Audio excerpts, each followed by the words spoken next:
So I'm at this point in the healing process where I'm realizing it's like, when you wake up to the realization that, like, maybe you were really fixated on something, right? Potentially obsessed with it, right? And then you gain an insight, whether it's internally based on something that you've learned or externally from something, right? Or someone, right? And you kind of have that, like, oh, wait, what? Really? Oh, shit. Never mind. And it changes everything, right? And what I think about when I talk about this is, let's look at psychoanalytic theory, right? There's the id, the ego, and the superego, right?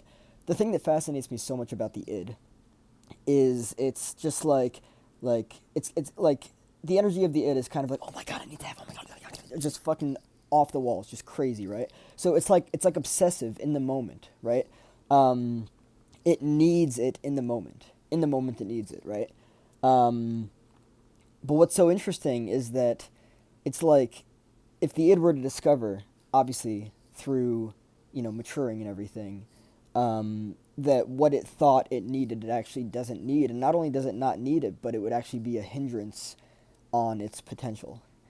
And on the healing journey, something that I've noticed myself is the amount of insights I've gained regarding things and how that changes my perspective regarding them. Like, something that you think that you need, right? You just think you need it, right? You absolutely think you need it.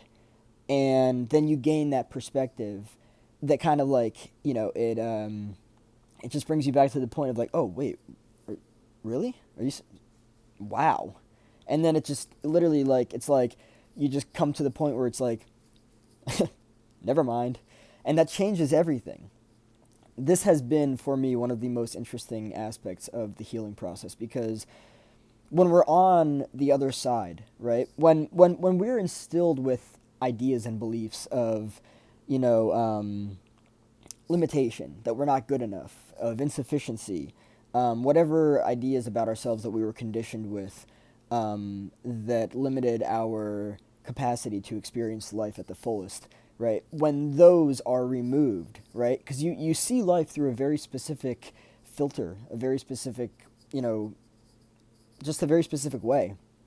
And that way in which you see life, you continue to live life through that until something, some sense of insight or knowledge comes in, and it gets pulled back, and then you're like, oh wait, what the fuck was that? And then it changes everything, right?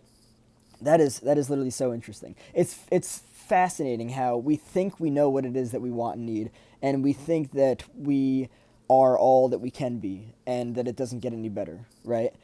And it's just not true. It's so interesting. It's so interesting. Like, we think we know, but we don't, right? And that has been one of the most humbling experiences for me, because, like, I've explored different things for myself, that have really shown me, like, where I'm at and everything, and like what's necessary moving forward and stuff. And like, just also, like, old beliefs and everything, and having that stuff be taken away, or, like, there are layers, right? There are layers to perception, right?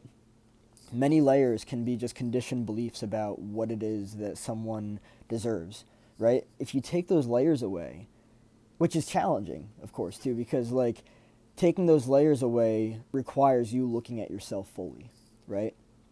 But taking those layers away offers you the opportunity to really, like actually see yourself. And when you can look at the kind of the nature of the id, right? The id is like, I need to like, you look at a toddler who's screaming its brains out because it needs something, right? Whether it's candy, whether it's whatever it is, um, it hasn't been trained to, realize that it can ask for it in a very specific way, right? It just screams, right? And it's screaming, and that screaming is like the obsession. But then when it gains the insight through the maturity, through all that stuff, it completely transforms. It's like, oh wait, really? Never mind then. And I think that that's such a cool way to be able to approach life, especially when you think that you know or that you think that you need something, right? And it turns out that all you really did need to do is like mature and evolve through perspective, and that just changes the dynamics of everything.